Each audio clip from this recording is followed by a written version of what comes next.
Hi, folks. This is Richard Ricky Garcia. And as part of our effort from the Ryders Making a Difference campaign, I thought it'd be fun to reminisce, record, and share stories from our drum corps days.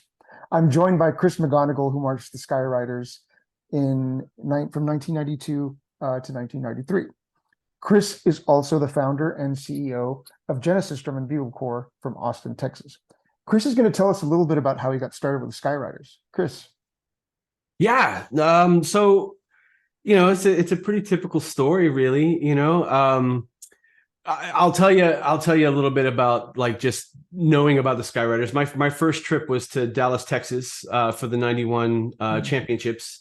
That was the first time I saw drum corps live, and the first drum corps I saw was Skywriters. I fell in love with drum corps, and lo and behold, I went out to the parking lot and saw some of my friends who were marching with the Skywriters, and they were talking about how it had just recently been implanted to Texas. And so I went home with all of this pride, like, oh my gosh, there's a drum corps and I can do this in Texas. And then I forgot about it. I just kind of left it on the shelf. And, I was obsessed with marching band and all of those things, but I just didn't do the research. And so, fast forward, and the Skywriters were doing some spring training in Killeen, Texas, which is where I'm from. And we went out to check out rehearsal one day, and the corps director at the time, or I guess I'm not quite sure what the titles were back then, but just kind of came up to a buddy of mine at the fence and was like, "Hey, what are you guys up to?" And the small talk, and he said, "Do you guys play instruments?" And I was like, "Yeah, I'm a trombone player." And he was like, "Well, we have baritone holes. Are you interested?" Nice. We were like, Very nice. what does that mean? Right? Like, well, holy crap. And he was like, "Well, can you go home and get your horn?" And I was like, "Well, my horn's actually in the back of my trunk." And so, yeah, I went and got my horn. And it's a funny story because, it was a rival high school of ours, so across town. And I had never really explored this high school. And so he takes us with our instruments down to this. We went through the band hall, down this corridor into what felt like a dungeon. I mean, it was very, very interesting. You got to, this was 1992. So, the high school was still kind of old, and I was scared, I was, what are we doing right now? These are strangers. And so we walked into the room, and he said, "Well, what can you play for me?" And I was like, "Well, I started in etude, and he was like, Sure. how high can you play?" And I mean, I'm a trombone player, right? That's what you ask trumpet players. But so, I showed him my range, and he was like, "Okay, so we want you to be here tomorrow." And it was so quick and so rushed, and so the next day, I just called into work, right? Oh, And man. I called in and went to their rehearsal that day. And they gave me a lead part and was like, "Hey, so like, we have this hole, this young man just dropped." And I jumped in, and that was it, man. It was quick, it was fast. So the next morning, yeah, I went to my job and told them that I had this opportunity, and they told me no, and so I quit. I was working at Kmart at the time or something like that. And That's yeah, great. like, jumped right in the next morning, got my first taste of what it was really like, because I didn't come in the morning. So we got there, and they were going to run in block formation, which we don't do anymore, but they were like, "Get in the middle of this block." And I was like, "Okay." And we proceeded to run 2 miles. And I was like, what did I get myself into at the end of that? It's like, holy crap. But I finished out the day, and really dug it. And then the next day, my stuff was packed, and we were getting on a bus, and I was learning the show as we go. What Uh, what part of the summer did this happen? it was the end of spring training, so right before the Okay, tour got it. started. Yeah, yeah, yeah. So we all jumped. I had some friends of mine that marched, from my hometown, and so we all just jumped in the vehicle and went to DeSoto and jumped on a bus, and stuck with it in '93. Just continued, and I was going to continue in '94. Like, I was all about it, all about Yeah. it. Um, yeah, I was prideful. I mean, I know that the drum corps, and I understand the history of the drum corps, but at the time, this was a drum corps from Texas, and that was something that was a big, big deal to me and to the guys around me. So yeah, man, that's how I got started. You should know that for some of us, I marched 81, 82. Okay, Right. so I was part of the Hutchinson, Kansas contingent, but I'm a native Texan, just like That's you right. are. I'm from the Rio Grande Valley in a little town called Weslaco.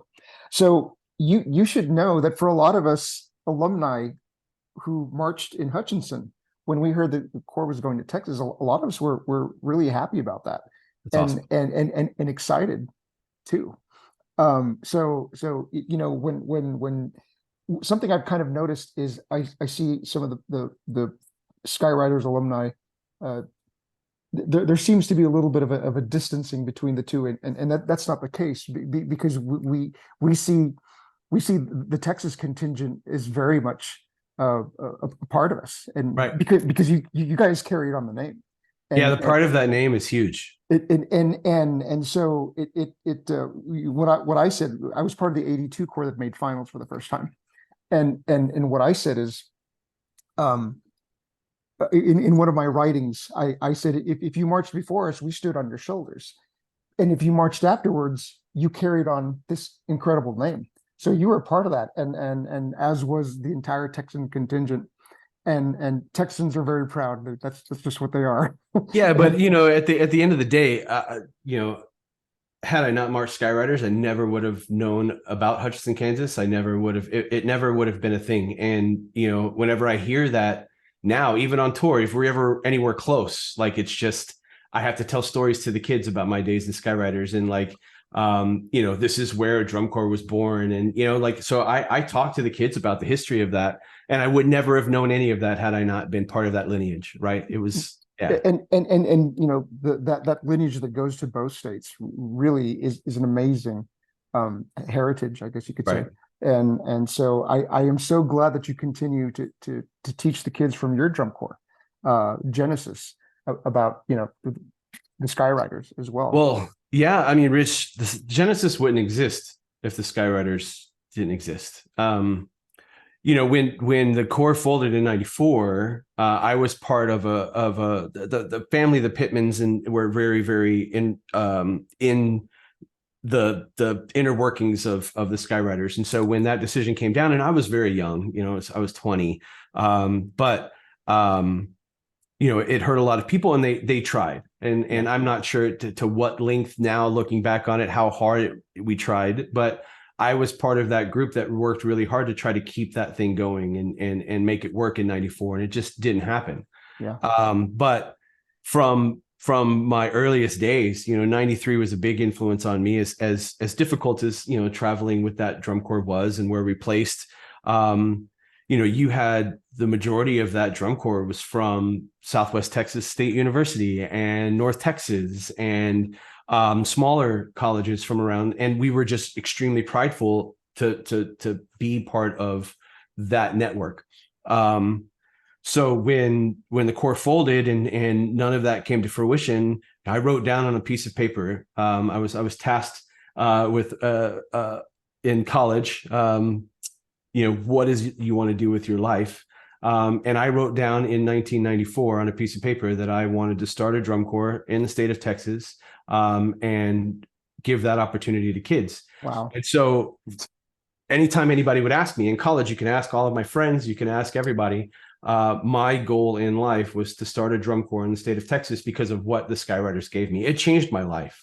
That is Yeah, I have no bravissimo. idea where I would be today without having marched that summer. I mean, I was a lost kid, and it gave me direction and gave me a sense of purpose, and taught me that there's things out there that have long lineages and histories that you Yeah. can be a part of. And that was the first time I was part of something where it was like, man, you know, there's big names that have been part of this thing. There, you know, it's a big deal in the world, and so I wanted to bring that back. You can't see this, okay, but I have chills, okay. Oh, Okay, and understand, I'm getting a lot of chills just from talking to people, because everybody has their own story right. about drum corps, and it's always an incredible story, because I mean it was just different for everybody. So to me, thank you for carrying on the name. You did such a great job, and you took it a step further, in that you took everything that you learned from this amazing lineage that goes back to the 1950s in central Kansas,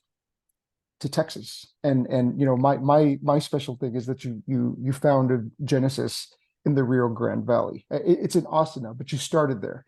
Right. And that meant a lot to me. And that actually still means a lot to me. So just that all of this started from, hey, you know, I got my instrument in the trunk.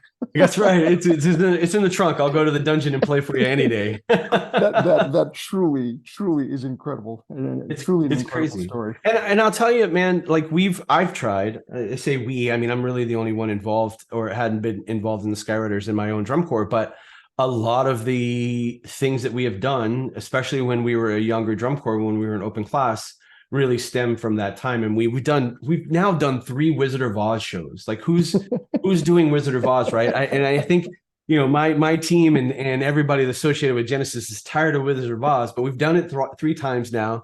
Rainbow is a really big deal in the drum corps. But when I was founding the corps, I honestly wanted to bring back the Skywriters name. I wanted to do it. And yeah, there just seemed to be some difficulty at that time to do so. And you know, I was told several times like, hey, you know, there's a strong tie to that name that if you do it wrong, you know, you're in trouble. So we didn't. I went a different route, but I wanted to make sure that it still held true to that, so that I can tell those stories, so that Skywriter name was understood here and understood with the kids. So I'm super excited that it's making a way back. Yeah. When Dale talked to me this summer, like I got on the bus with a smile on my face, and that's really hard to do in a summer. You know what I mean? To get Yeah, on the bus with a smile on your face. But yeah, it was just I'm super stoked for what's going on there. These are thank you. Fantastic stories, and it's incredible to hear how they all got started. Tie together. Yeah. So thanks a lot, Chris. Sure.